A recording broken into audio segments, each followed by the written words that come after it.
Hello, and welcome to Learning the Social Sciences. Today we're going to be covering the history of the two Koreas.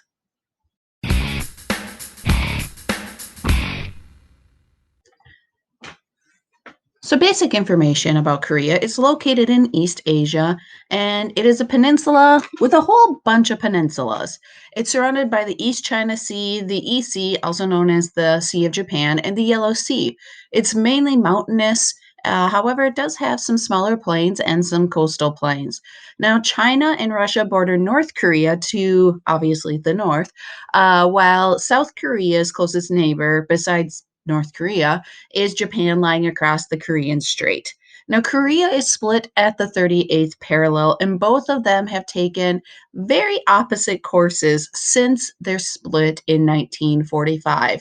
One can see just by an image of the Koreas at nighttime, one can see the economic development in the south, while the north does not really have that much light, minus their capital city. So, a quick brush over of Korean history. In the late 1800s, the Korean monarchy's power started to deteriorate. It was an isolated kingdom that mainly depended on China for protection. Because of this, it became known as the Hermit Kingdom. Now, Japan started to move into the area with the monarchy losing its power and grip. So, China stepped in to protect it, as they would. And that then started the Sino Japanese War, which Japan won. Long story short, after the Russo Japanese War, Japan had basically kicked out anybody that would contest them for annexing Korea, and they did that. They annexed Korea, took it underneath their realm in 1910, and controlled it until they lost World War II in 1945. The Japanese rule in Korea was harsh. A lot of executions, a lot of brutality against the people. It was a horrible time for the people of Korea and something that is still kind of marked within their society today. So the Allies had agreed before the end of the war that Korea should be free and independent, but this does not happen. Korea follows the same path as East and West Germany, separating and remains separated. It was divided at the 38th parallel. Now, post war elections were held in the South, but the North did not have them because they felt that it was not going to be fair. However, in the South, a presidency was set up. In the North, Kim Il sung, who was originally born Kim Sung-ju, was placed in power in the North by the Soviets. They wanted to use him as a puppet.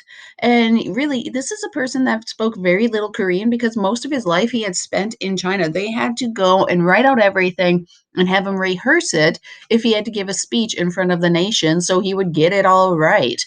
But this is the person that they put in power. Now, over time, though, he is not going to be a puppet. He is very much going to be his own individual leader. So, North Korea. Kim Il sung created a communist state, a command economy, where he was a dictator. Now, they called their nation the Democratic People's Republic of Korea. And you're going to be seeing that also in Eastern Bloc countries that are communist and other places that they kind of call themselves a Democratic Republic, even though they're not a Democratic Republic. Anyway, his son will serve next in line after he passed in the 90s. That will be Kim Jong-il, and then Kim Jong-il's son will take over for him after he passes, and that is Kim Jong-un. Now, Korea has definitely developed a emperor type worship for their leaders in the north. Now, there's not a lot of free press. There's no free press. There is not a lot going on in terms of religion, although technically under their constitution there is freedom of religion. There's not really freedom of religion. Instead, there's kind of this cult to worship the leaders and the past leaders. And that is what has developed in that country. The government has total control over the people, the economy, the society, everything. So, the Korean War. Both North and South Korea knew that their separation was not going to be permanent, and the North Korean Communist Army crossed the 38th parallel, invading South Korea on June 25th, 1950. They had 90,000 troops and were able to quickly go through the South, taking Seoul by June 28th. South Korea asked the UN for assistance, and the UN responded with a resolution to help, repeal the attack. Now, the Soviets at the time were boycotting the UN because the US was only recognizing Taiwan, not communist China, as the ones that should be on the Security Council. Now, that is then the time where this Korean War breaks out, and then China says, yeah, please let us on the Security Council. The US keeps saying, nope, we're only allowing Taiwan to be the voting power here. The Soviets step out of the room, and not really like actually in a room, but they leave the Security Council for a period of time. So the US, along with the other members of the Security Council, are able to pass the resolution through, and the UN then goes to war versus North Korea. In all reality, it's mainly the United States troops that are there fighting, but we do have other troops from other locations. Now, the initial stages of the war, it does go back and forth for a period of time. However, by 1951, a lot of these swingings are going to be over. And by early 1953, with newly elected President Dwight D. Eisenhower, he put increased pressure on the communists by authorizing bombings of dams to flood the North Korean countryside. And Eisenhower also made it be known that the U.S. was willing to renew fighting at higher levels unless progress was made in peace talks. And so, with that into consideration, on March 5th, 1953, Soviet Premier Joseph Stalin died, which brought about this power struggle within the USSR, which then forced the Kremlin to focus on more internal affairs, leaving North Korea kind of on its own, minus its assistance from China. But with that, they just kind of said, okay, fine, and an armistice is going to be signed and established in 1953. However, the war is actually not officially over. No official peace treaty has ever been signed. Anyway, a demilitarized zone was set up between North and South Korea at the 38th parallel. It is a 2.5-mile wide border and then stretches over around 160 miles. There's landmines, cameras, border troops, checkpoints, making basically any attempt to unlawfully cross it extremely difficult, and usually it involves the person who's trying to escape, they die.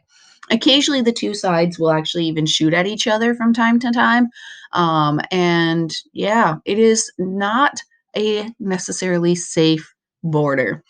Now, although the North and the South for a long period of time really had no communication with each other, eventually, this area of the demilitarized zone is going to be a place where various statesmen are going to be coming and, yeah, doing their little handshakes with each other. Eventually, a South Korean president is going to go there. Eventually, even the United States President Trump will be going there to shake the hand of the North Korean leader. So, after the war was officially over, North Korea under Kim Il sung pushed for a policy of self reliance for the nation. The government controlled the economy, collectivized the agricultural sector, and placed tight restrictions on media and travel. Even travel within the country has rules, and people need approval and the proper paperwork to travel. Most North Koreans do not know what life is like outside their country due to the strict governmental control. Kim Il sung worked to build up the heavy industry sector and the military of his nation, which he was successful at until the economy began to stagnate in the 1980s. Further hampering everything, the loss of the Soviet Union and the Eastern Bloc nations hurt North Korea's economy because they lost trade partners. China was now kind of North Korea's only ally. So, a new policy was then adopted, which meant that the military came first in North Korea. The Korean People's Army was now the political and economic leader of the nation. The 1990s saw flooding and agricultural problems, which led to an extended famine within the country. Hundreds of thousands of people died of starvation or malnutrition related deaths, and this became a serious problem.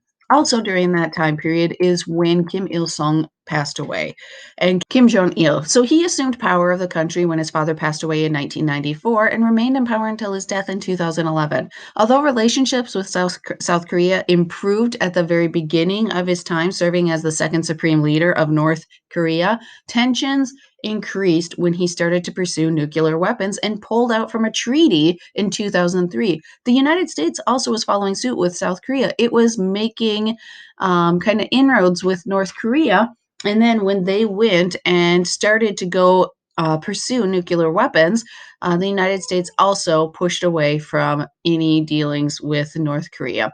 Kim Jong-il died of a heart attack in December 2011, and his second youngest son, Kim Jong-il, took power. He assumed leadership after the death of his father at the age of 27, and he consolidated his power from the beginning, even executing his uncle and other political rivals to show his power.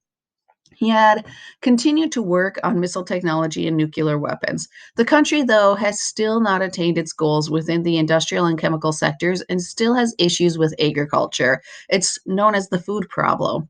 You still have malnutrition and you still have starvation happening even today in North Korea. Now, the EU has been in negotiation, some EU countries have been in negotiation with North Korea. However, the United States, Japan, South Korea all keep its distance from negotiation with them. Re education camps are found throughout the country, and obviously, these violate various human rights as people are thrown into them. Some for periods of time, like 8 years, some people for life. There are people that are going to be born in these re education camps and they will die in these re education camps. What are they? Well, they're giant concentration camps, some of them as big as a city.